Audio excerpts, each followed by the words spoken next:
Oh,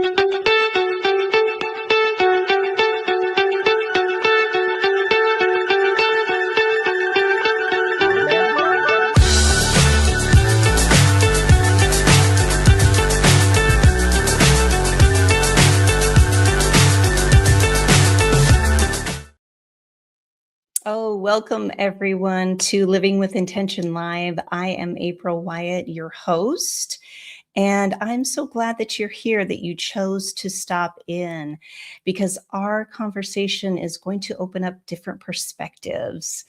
We're here to talk about success without survival and the shift from that achievement to more alignment in our lives. Isn't that what we all want? We want things to go easier. We want to feel aligned as we are doing the work, as we're showing up in our lives. And when I started thinking about this topic, I kept coming back to how most of us have learned to succeed, right? The old analogy of got to work hard, we got to be more responsible, we have to figure things out. And then being that leader, being that person, then a lot of people count on us, right? And with that, then that becomes more of who we perceive ourselves to be because we're really good at being that person. And that was me, right? People would always come to me and depend on me, rely on me, and I would take it on as, and in not a bad way, in an egoic way, but more of a, yes, I am the person that gets it done. Yes, I have to keep doing this. And I would often really disregard my own self in it because I would say yes to other people. And in actuality, in doing so, I was saying no to myself, no to listening to what was underneath those patterns. And so, this is why I'm excited to bring forward this conversation today. And it's all about choosing, right? Choosing ourselves and how we can recognize when we're pushing that success versus being in the survival part of those patterns. So this is what we're going to get into with Rhonda and Amanda today. But also I want to bring forward, as we recognize patterns that have kept us in that mode of success, we tend to lose that alignment within ourselves. And we need to just have a different perspective, have a different shift. And in doing so, I'm bringing up my Bali retreat because this is a space for anyone to come to be removed from that pressure of what success needs to look like.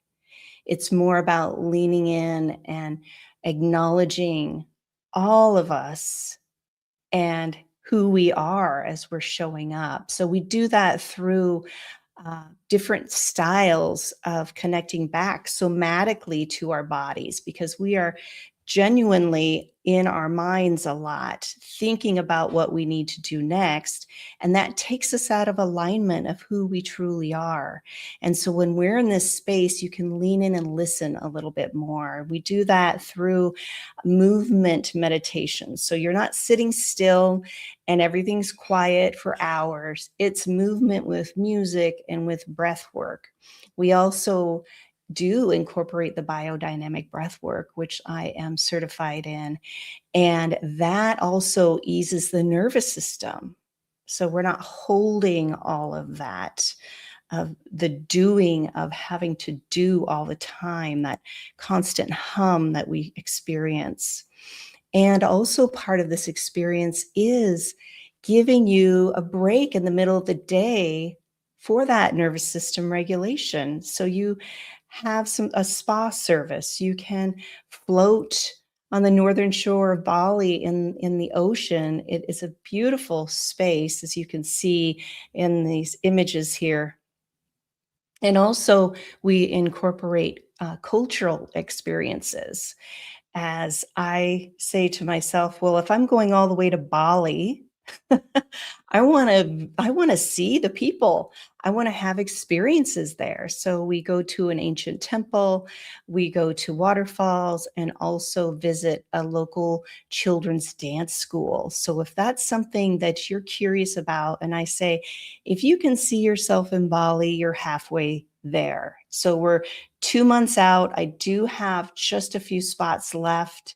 You can scan that QR code in the upper right-hand corner there, or you can actually reach out to me directly if you are curious to learn more about Bali, because Bali is a very special place, and the people and the connection and the food at the retreat. Oh, that's all I need to say. So there's the link there. If you're curious, please reach out to me.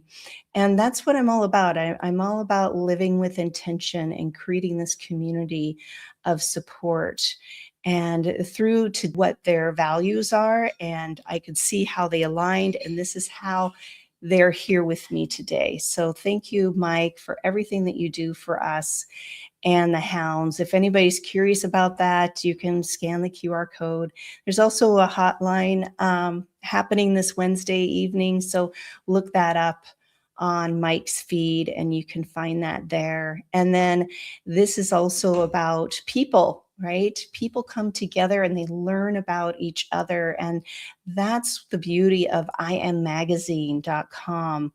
And that is Jennifer Thompson, who is already in the audience as well. Hello, Jennifer. I see you.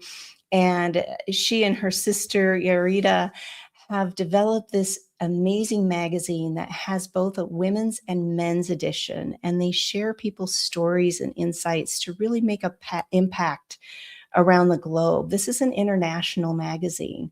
And they also just launched a anthology as well. And more things I hear are coming up for I Am Magazine. So if you're curious about them, scan that QR code or reach out to Jennifer directly. They are lovely people because that's who I want to be surrounded by. I'm very intentional of who I reach out to and connect with. And just knowing that you have people in your corner, so to speak, that truly value who you are really does make a difference in our lives. So, without further ado, I'm going to bring up our special guests today, Amanda Day. Welcome in, and Rhonda Pettit. Welcome, ladies. Thank you Hi for being there. here. Hi there. Yes, I could see the hounds are already here. Very excited that we're here together to talk about this topic, right? Of the survival. And I just want to just start out by asking you both how you recognized in your own life, right, when you were in that survival and out of alignment. Whichever Well, wants to share first. it's been Amanda. there. It's happened a few times actually. But the first time I recall, it was very dramatic. I just was, I had this inner knowing that I was meant to be doing something different. And, you know, this was after I had been a classroom teacher for 12 years. So my entire life had been just about school. The whole, you know, from 5 years old on till adulthood, it was just school, whether I was a student or a teacher. And, but there came a point that I was extremely sad about having to go and sit in this classroom and be there, you know, in these four walls all day long. I don't know. It just wasn't in alignment anymore. And for me, it came out with tears and just this something was pulling me to do something else. I had no idea what it was. But so for me, for the first big one, it was definitely a strong feeling that came out as sadness, came out as I can't do this anymore. Not every time is like that. Not every time is going to be so abrupt or so forceful for you to maybe look at, reevaluate, or take action. But for me, that was a big one. It was really looking at my emotions and how I felt about being in that situation. Oh, that is so important, Amanda, acknowledging the emotions even. Yeah. I think a lot of people have a hard time with that because they feel that the emotion has nothing to do with it, or maybe that we've pushed it down so much. As Yeah. being a somatic performance coach, that's when you need to lean in and honor those emotions. Yeah. Yeah. It could have easily been ignored. Mhm. You know, I call it, I think I told Rhonda about this the other day. I call it the 6. Everything was fine. I had a decent job. My family was taken care of. It was not just a job, it was a career. I have a master's degree in the thing, for goodness sake. Like, I could have just stayed there, but it was just because I was attuned to my emotions. I was aware of how I was feeling. I decided to take action and change something. However, had I not done that, I could have been fine probably the rest of my life doing that thing. But for me personally, I knew that I was meant to do something else. And so I did.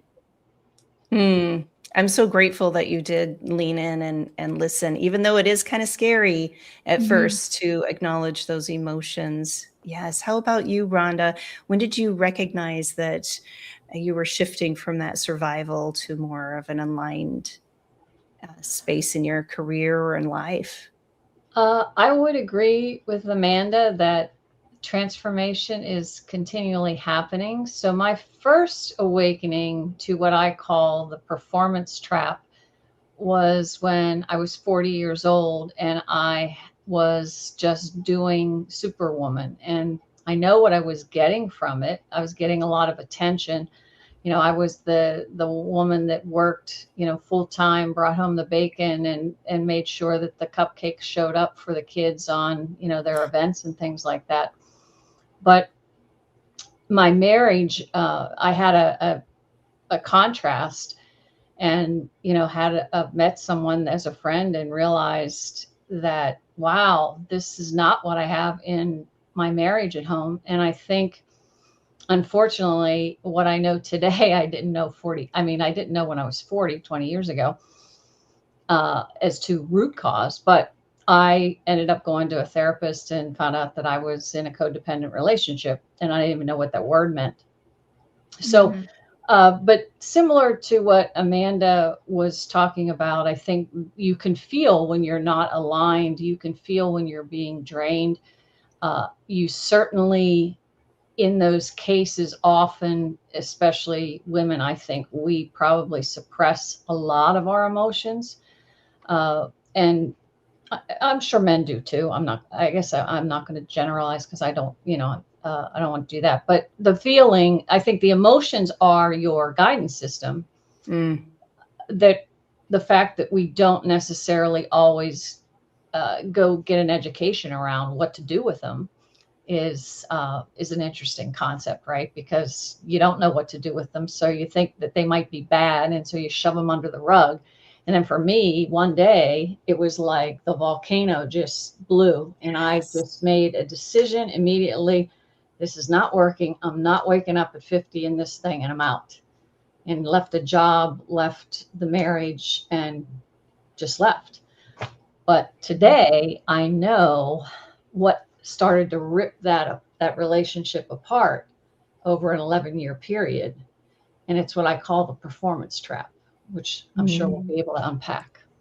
Yes, we'll talk about that in a moment for sure. I just really appreciate your both of you, your transparency and sharing about how the emotions came up and how, just as you said, Rhonda, just erupted one day. And I think that's a lot of women. I can only speak from women.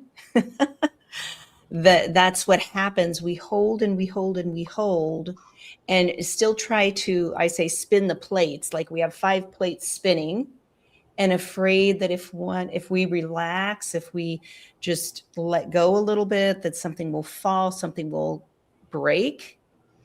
And really that's breaking us. And so having that eruption was like that awakening experiences both of you alluded to. And just then what's next, right? I think Mhm. it gets a little messy because we've been so driven by what success looks like and what we should be doing. Mhm.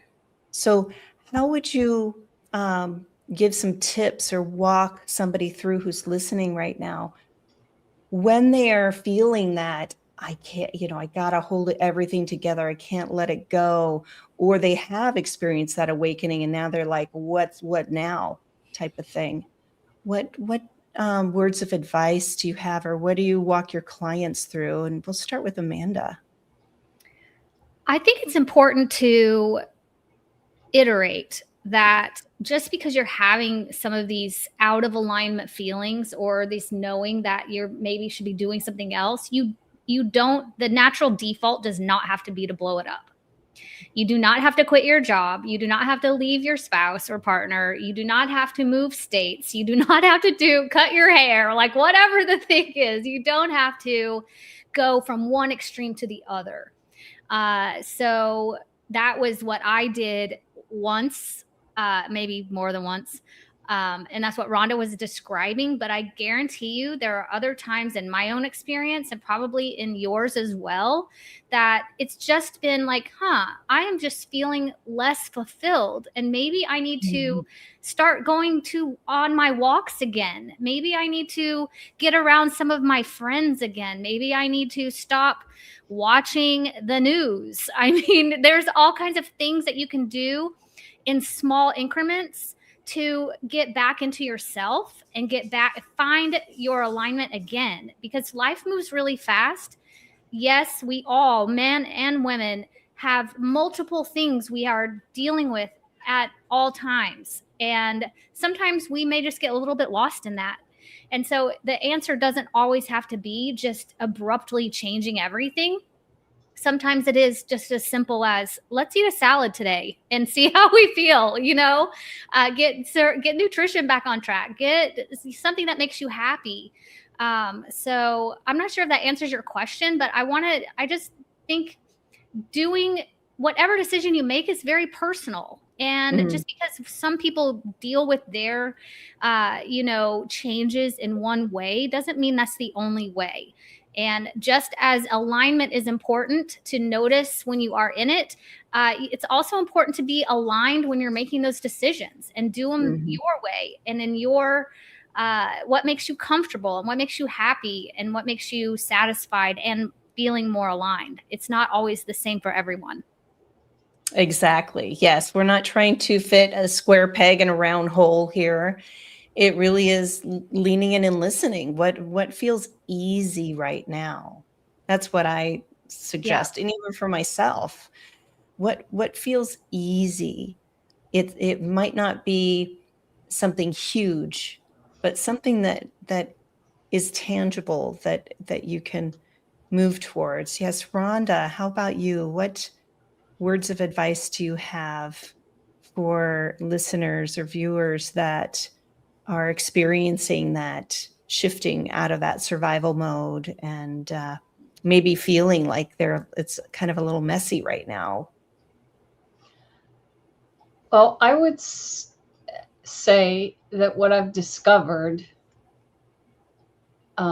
is that the alignment happens, the misalignment happens when your worth gets attached to something outside of you. Say that again. The misalignment happens when your worth gets attached to something outside of you. And I call it the performance trap because it's an invisible trap. When you have a stress, let's say pressure, when pressure becomes personal and turns into stress, and you have a feeling that you might be judged, you might be condemned, criticized, or even rejected. And again, this is perception, your perception that you have to kind of be aware of. Your body triggers into protection mode. And protection mode, when that happens, shuts off your motivation, and you flip from creating value to proving value. Ah, So I like to explain it to people because people will throw around these terms like dish rags, self-image, self-esteem, self-worth. And I'm a gardener, and I'm going to use a garden analogy, and hopefully this will stick for you.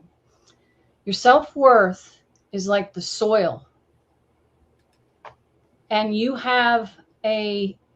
can stand in the foundation of your worth, which is existential, and think of it as granite or gold, like it's ever flowing. It's the divinity within you, and that never goes away. So self-worth is there. When that gets flipped and you take it out of the dirt and you start taking your dirt around and trying to prove to people that your dirt is worthy, that's when you fell into the trap. Your self-image is like the picture of the house and everything you believe about yourself. And the fruits and the flowers and that are around the house are what you produce for market value. And those fruits happen because you're creating value from that self-worth in the dirt, right? But when we have a pressure's good, stress is bad. Pressure can cause you to focus and create something with some sense of urgency. But when you take it as personal attack against your identity, which has those three components, and you attach yourself to, I lost a job, I'm not worthy, or I'm not good enough, or whatever's going on, that's the minute you fall into the trap. That's the minute you're taking your dirt and saying, hey, this dirt is worthy here. You're attached to outcomes. And think about it. If you dug up all the dirt underneath your house, you're losing your foundation. You're going to fall in, right? So self-worth is the mechanism of action that causes you to go out of alignment and into fear. And you're like a radio station. So when your broadcast, you're always broadcasting, right, with your attitude, because we're energy sources. When that broadcast gets the fear interference in it, you're out of alignment. The only way back is to remember your self-worth and align yourself back to your values and your strengths, your inherent strengths. And actually, your protection pattern shows you what those inherent strengths are. Yes, the protection pattern. Let's go into that. I am all about recognizing that, especially in the body. There are patterns, psychologically, our belief systems, I call them, BS, our belief systems that keep us in that pattern that are protective. And again, I want everybody to hear there's nothing bad or wrong. It's just how we've learned to protect ourselves. So however it shows up in our thoughts, in the phrases, how we talk about ourselves, in the tensions in how we carry this within our body, because our body's always been part of the conversation throughout your whole life. And as you said, Rhonda, about we're energy and frequency, the cells in our body respond and listen. Cancer research has shown that. Yeah, so let's go a little deeper here. I love this conversation and about that survival, right? Thinking that success has to be that hard-driven, I got to make it to this, keeping that pattern going. How do people even recognize that pattern? If they've been so ingrained in it, how can you kind of help people to see those hidden patterns? There's a lot of hidden things within our psyche, within our bodies. What's the first step for them to understand, to take, so that way they don't have to be in the survival mode. They can recognize that pattern. What would you offer? What words of advice, Amanda, for those who maybe aren't familiar with what we're talking about here, and talking about what patterns? What are you talking about? I don't know what you're talking about. I think self-awareness is key. And that's not, it's not something that we talk about a whole lot, really. Just being self-aware, knowing and trusting your feelings. When you have that anxiety feeling in your stomach, notice that's a sign for you to maybe pause and think about what's going on. It's very important to also have another human around you that can help you when you do notice those feelings. They can help see those patterns, maybe even that you're too close to see. It can look different for everyone. Some people might become overproductive. Some people might become isolated. Some people, I don't know. It's different for everyone. There's no right or wrong.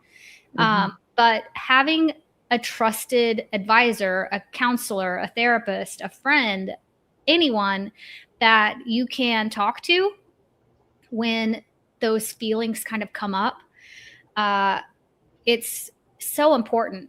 And yes, AI can help you with that too, to a point, right? I've trained my AI, and I actually have an AI tool that others can use to kind of train it on yourself, your human design, your Vedic astrology, your disc profiles, anything you have. And so that way you can have that as a kind of a talking tool. But you have to keep in mind that there's no discernment there, and it's just going to tell you what it thinks that you're fishing for, that you want to hear. So while it is important and it can be helpful to have that AI tool to, have as a sounding board to maybe unpack some of the feelings that you're having, it's super vital to have a human in your corner to help you do that too. So, but it's just self-awareness is the main number one step, I would say, in really noticing when you are in that survival mode, what maybe start looking for patterns, what's triggering that, because it's maybe you're not in it all the time, but something happens and that feeling comes back in your gut, and it's a visceral kind of reaction. Maybe it's not for you. I'm just talking about what happens for me. And trusting my intuition, trusting my own feelings, and knowing that, okay, I need to step back for a second and listen, and really figure out what it means for me and what my best next steps are. Yeah, that self-awareness is key. I agree 100%. And just noticing the sensations that are showing up. And also, I call them echoes, right? As we've experienced different things in our lives and different traumas, things that kind of activate us, as you mentioned, feeling it in our gut, feeling it in our shoulders, wherever it shows up in our bodies are communicating to us about that. And just being curious of, oh, I'm thinking about this meeting, or I know I need to have this very challenging conversation with a family member. And then feeling that resistance that comes up in our bodies. And that's the survival of preparing us for this confrontation. That's the survival, right? So thank you for sharing that, Amanda, about being aware, having that self-awareness. Yeah, that's where it really starts. Rhonda, what words of advice do you have for our viewers, or what kind of sparked your intuition as we were sharing here about this, even if it's something different?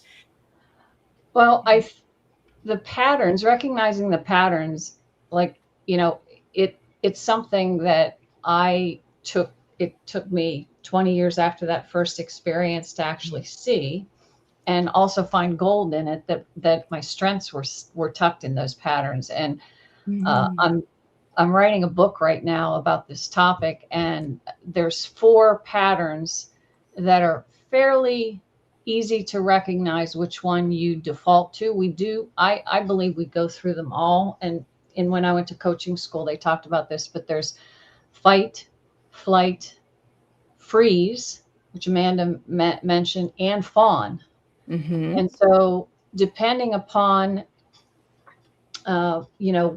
what happened in your experience between, I don't know, there's things about neuroplasticity, and I'm not a psychologist, so I'm not going to go there, but anywhere, between 18 and something, 20, or I don't, 18 to 8 to 18, I don't know, something like that.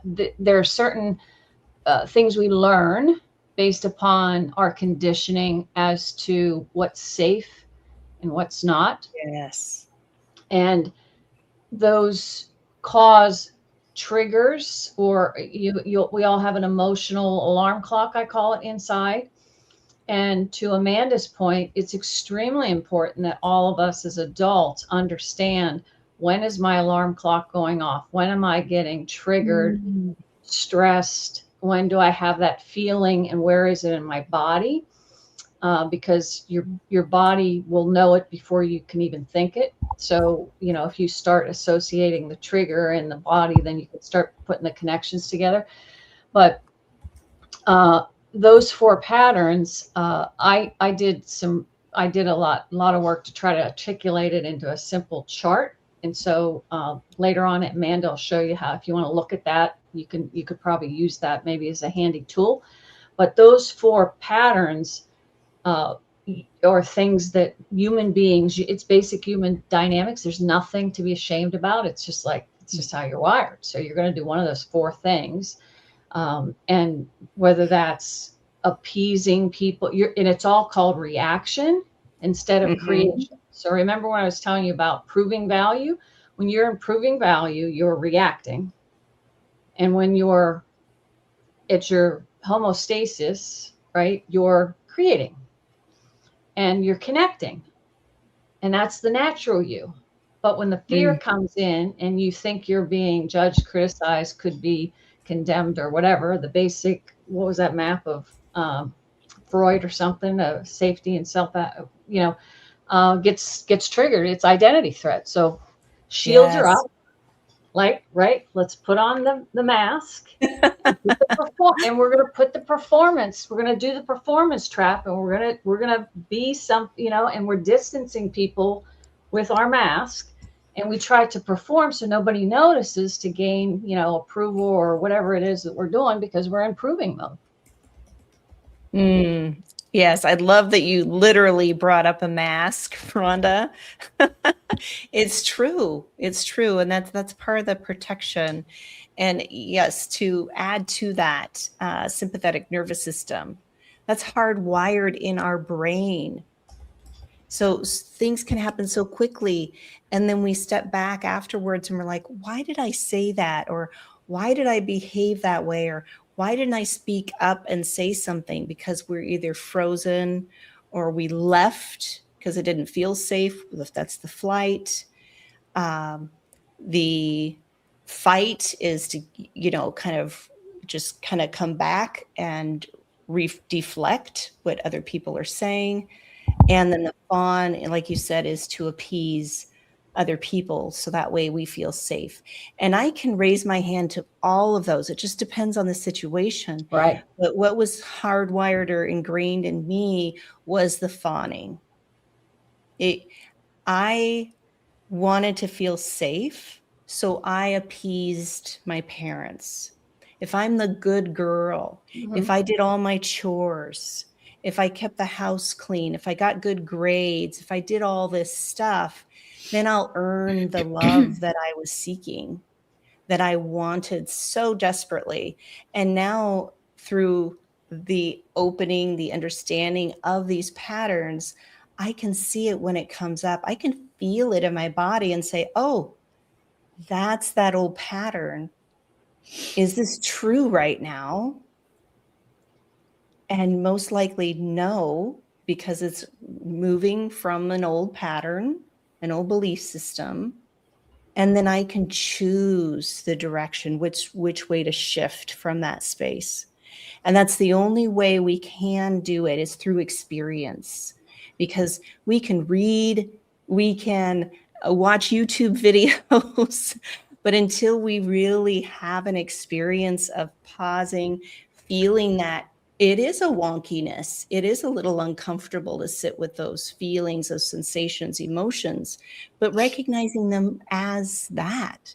They're just sensations. They're just things that we've kept, that our body keeps repeating, because this is how we've learned to navigate in life. And then we can see it in a different light. Yeah.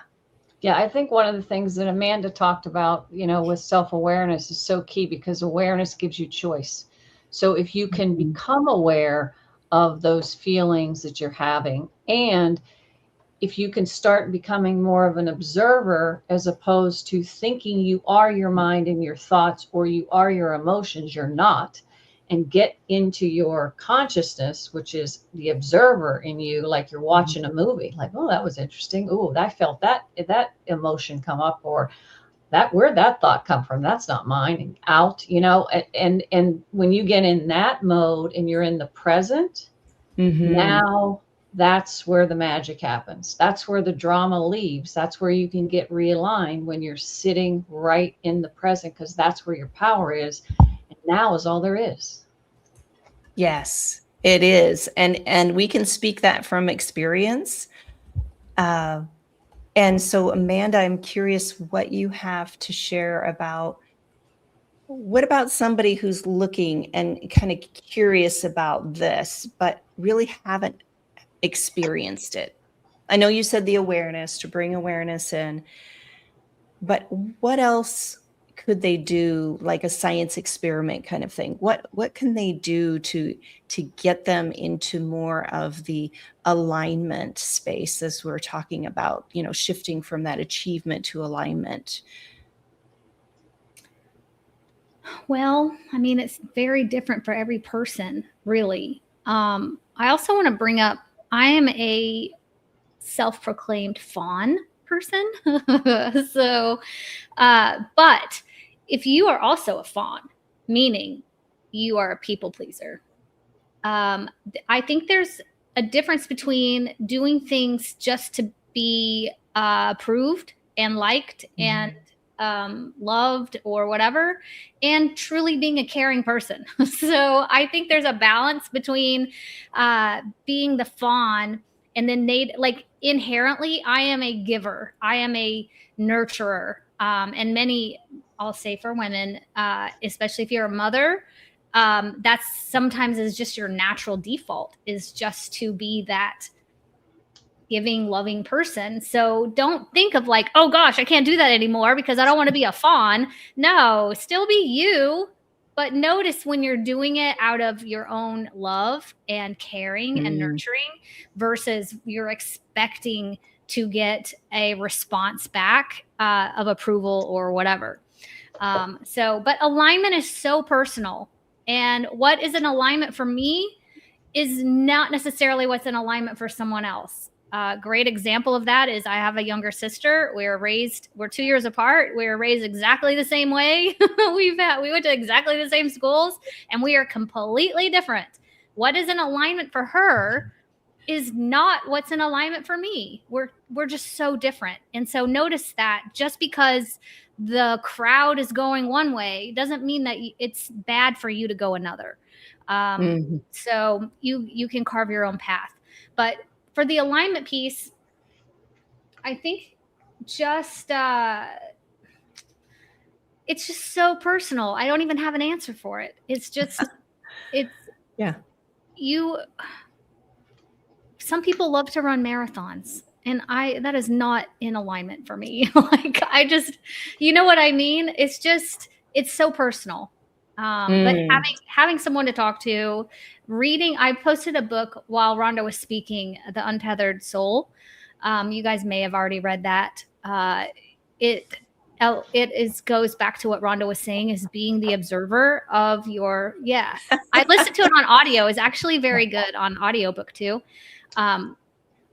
Being the observer, not necessarily just letting it run your life, is just massive. So, but yeah, it's just such a personal thing. And the awareness is the first step. Mm-hmm. Yeah. So how would you say that a person knows, how do they know when they're in alignment? However they get there, right? What are the key things that they can, just observe? Or for me, it's all about feelings. It's how I feel. How does it feel? I mean, for me, it doesn't feel like fear. It doesn't feel like that anxious feeling in my body. It feels peaceful, and it feels like sureness. I don't know. I can't search for the word right now. Yeah, I know I just put you on the spot asking you that. No, it's fine. But it's a feeling for me. And that's where the self-awareness comes into play. Because if you're not aware of your feelings and your emotions, then you're not going to be aware when you are in or out of alignment. You're not going to be aware of a lot of things. But when you can start recognizing those feelings and go, ooh, I don't like this. If something doesn't feel good, it's probably not in alignment. But now also be careful, because sometimes things don't feel good, and that's just disguised hard work. So sometimes it's just going to take some effort. It's not necessarily out of alignment. It just means like you're going to have to put in a little effort to get to the good feeling part. That's right. And that's part of growth too. Yeah. And growth is uncomfortable, as we're asking everyone here to just be aware. And when those sensations in your body, when those thought patterns come up, when you're feeling that you have to keep pushing, just even sitting with that feels uncomfortable. But that's also, you're retraining your nervous system. You're also building new neural pathways of how you're relating to yourself, how you are really being in your sensory, really sensing your body instead of driving, who's driving the bus here, right? Yeah. And really sitting in that driver's seat versus the other way around, and then wondering why things keep happening the way they do. Yes. Yeah. I love this conversation. Rhonda, what do you have to contribute to this? As we were just chatting, there was a lot of things that we just chatted about. I believe when you're in alignment, you trust yourself. And when you trust yourself, you also are made, so trusting yourself, I think, ties back to that self-worth. It ties back to stepping back into the granite of your self-worth and standing there and shining your light that's unique.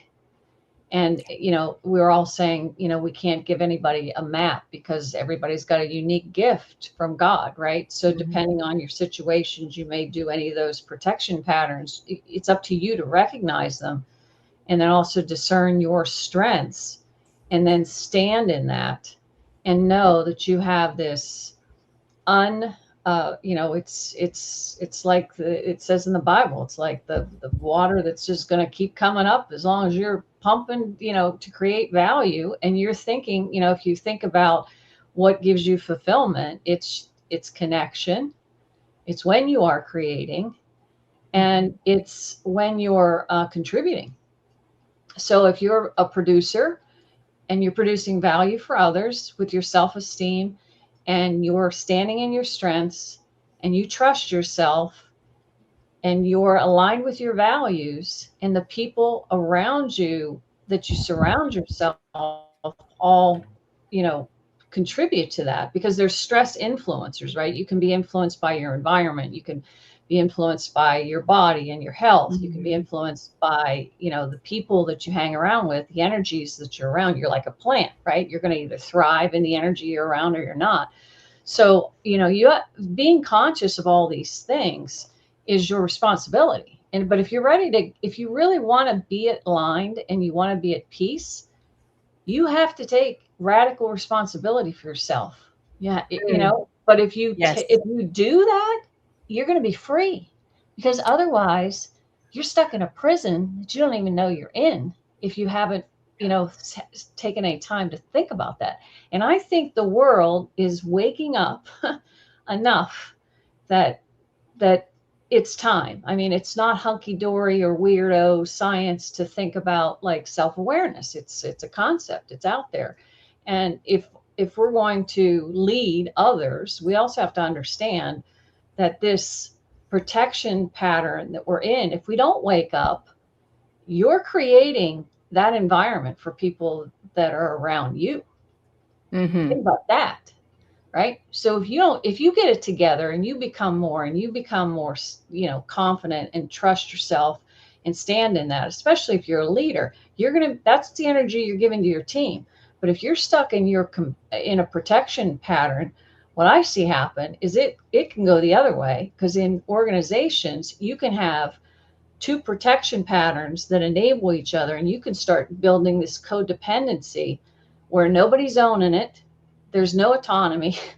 Nothing's getting done, and you're stuck. And then people talk about execution drag in commercial. And I say, hey guys, you don't have necessarily a strategy problem. You have a protection problem, because that's where I was. I Mm. thought I had a performance problem. Something was wrong with me. It was a Ah, protection problem. and for you to even recognize that for yourself, and as you said, we need to take responsibility for this and see it in a different way instead of beating ourselves up. That can, that then shifts into Yeah. another fear based, but really being appreciative of, oh, wow, I had this protection, I had this belief, I had whatever you want to call it. Now I can see it in a different way, a different perspective, and then I get to choose. I get to And choose. the thing that I got so excited about, which is why I'm writing this book, is if you do take the time to become self-aware and look at it, it shows you exactly what your unique strengths are. I mean, Yeah. that's like when I got that aha, it was like, holy cow, because I'm leading people. And if I can see their protection pattern, I can say, Mm, oh, okay, this has nothing to do with their capabilities. They're nothing. concerned about something and fear. And, I can give them agency, and I can say, hey, what do you think we should do? You're the one that's, a lot of people that do freeze, they're very good at analytics and structure and Yes, they all are. that well, what do you think we should do to help fix this problem? And like, let's all put the energy of our strengths back on Mhm. creating value for the client or the customer or whatever we're doing in business, Yeah. and take it off of proving our value and walking around with our dirt and saying, hey, is this dirt any good? Is this dirt any good? Right? I love that, Rhonda. Thank you. Thank you You're for welcome. bringing that forward. And also it's, you hit on something very interesting too about, the worthiness. We're looking outside ourselves, and the dirt analogy, and trying to ask other people, is this valuable? Am I valuable? Versus knowing that that is us. And the more that we pour into ourselves, then we're in more of alignment. And I know Evans, he put it in the comment about, what about a higher power? What about God? And yes, that is actually part of alignment too. Whatever you feel that you can connect with, that gives you that sense of expansion and more purpose and all of that. We are all here together, and it's so beautiful to witness each other within ourselves too. Mhm. Well, we're Yeah. all connected. Yes, we God are. gives everybody their unique strength, is a part of him to to connect us, not to separate us. But when you Mhm. go into protection mode, it's the illusion of separation instead of Ah, connecting, because you got the stupid yes. performance thing on you, Well, it's separating you. yes, uh, and I have to say this really quick before we go into the what you guys are offering and all that. But as you talk about putting on the mask and the protection, Dr. Wayne Dyer, he says the ego stands for edging Edging God God out. out. So when we're out of alignment, when we're not in our full capacity, in our heart space, connecting to our higher power, whatever you believe that to be, that's when we're in the ego driven protection mode. Mm. And we can feel it in our bodies. Yes. And Mhm. having somebody like you, Rhonda, and Amanda to walk side by side to support is amazing. So, Amanda, um, what do you have coming up? Hmm. And also, how can people connect with you? Coming up, I have some interesting, fun professional studio experience events where I bring in a small group of professionals to a private studio, recording studio, and we record 90 days worth of content in one day. A big part of that is an alignment call before the day. So we get to really extract what you want to talk about and what your messaging will be for that session. And then there's also a small hot seat mastermind attached to that. While you're not recording, you'll be in a room with others. So I'm excited to start doing those again. If people want to connect with me, LinkedIn is probably the easiest, best way to do that. I'm Amanda Dake on every social platform, but LinkedIn is where I've been spending more of my time. I love to help people build their lives and their businesses in alignment and to do things their own way, not just because the herd is doing it. So, Mm. yeah, that's what I've got going on. And then we have this link here, Blind Spot. So Yeah. share a little bit about that. So when we are growing, mainly our businesses, but this can be in life as well, we have blind spots that we're too close to see. And I created a quick little assessment so you can identify your own blind spot. And it takes just, a couple of minutes and it gives you your own result. And you can find out whether you're operating mainly in distraction or isolation or overwhelm or there's 6 of them. So it's a fun, free tool to use to go and just kind of see where your default is right now. And then gives you a little bit of insight on maybe how to move forward or get out of that blind spot. Thank you, Amanda. That sounds so helpful. And also, I love how you're creating those, what did you call them? The interviews? The Founder Studio Experience. Yes. And Yeah. they can find that on your website, yes? Or on Yes. LinkedIn? You can just go to founderstudioexperience.com. I didn't give you that link, but I'll give it to you. Founderstudioexperience.com, and you can learn more about them there. Okay. Yeah, you just put that in the comments on the live stream. That would be great. Yes. And Rhonda, how about you? What do you have coming up? What do you have to share with our audience? And how can they connect with you? Sure. So I have, if for those of you who are interested in what I was talking about, the pattern recognition, there's a free guide that April can put the link on called Escaping the Performance Trap. And I think you'll find that very enlightening, especially if you're saying today, like maybe you're feeling out of alignment, but you never really knew to think about looking at protection patterns. And also in there, you'll find information about the leadership workshops and keynotes that I do around this topic, and I'm actively booking those now for the end of the year and the beginning of next year. So, and my book is targeted to come out in October. So if you want to go to my website, rhondapetit.com, you can find out more information about that. But Awesome. the book What title, is your book about? the book is about escaping the performance trap, how commercial leaders can stop burning out and start leading, creating cultures that people don't want to leave. That's what I'm so excited about. I'm on a mission to make fun come back into the Yes. workplace. And I think this is the ticket, because there's just been a lot of work on engagement surveys, but the survey ain't going to do it. It's recognizing these patterns, and how to lead people with the information. So yeah, and when we're having fun, when we're in a culture, a work culture or a community trust, that feels supported, yes, the trust, the engagement, the autonomy, the innovation, we want to stay. We really invest ourselves, and we want to perform better, because we really see how it's a ripple effect. Exactly. Yeah. And everybody's in it together, creating value, and in a trust environment, autonomy, agency. It's just a fun place to be. Work becomes fun.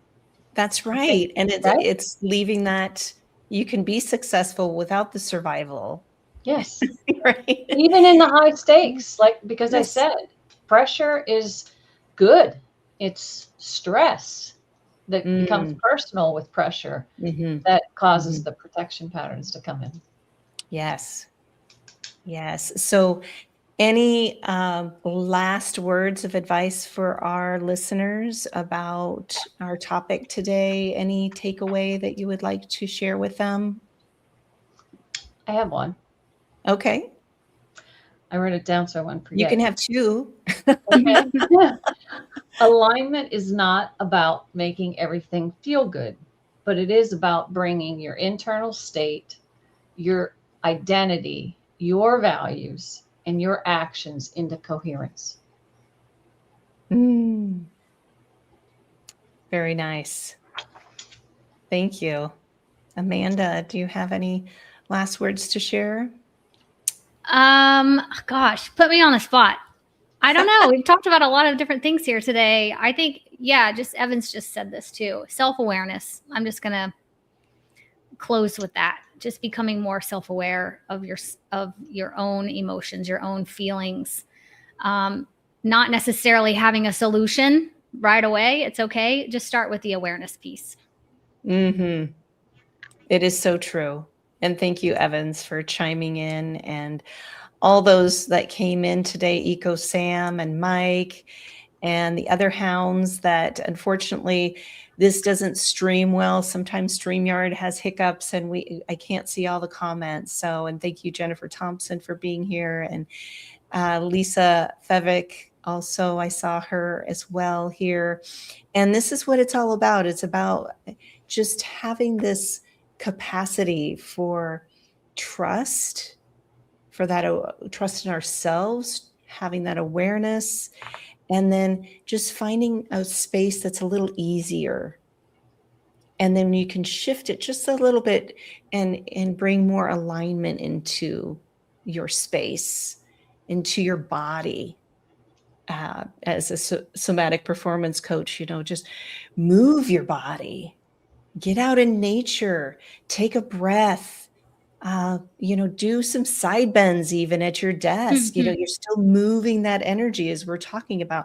We don't need to be so focused here on the screens or devices, right? We're meant to move. We're meant to breathe a little deeper, move those fluids, get some oxygen to your brain, and just be curious about where that will take you. So anyone listening now or watching now or in the future, please reach out to Rhonda and Amanda.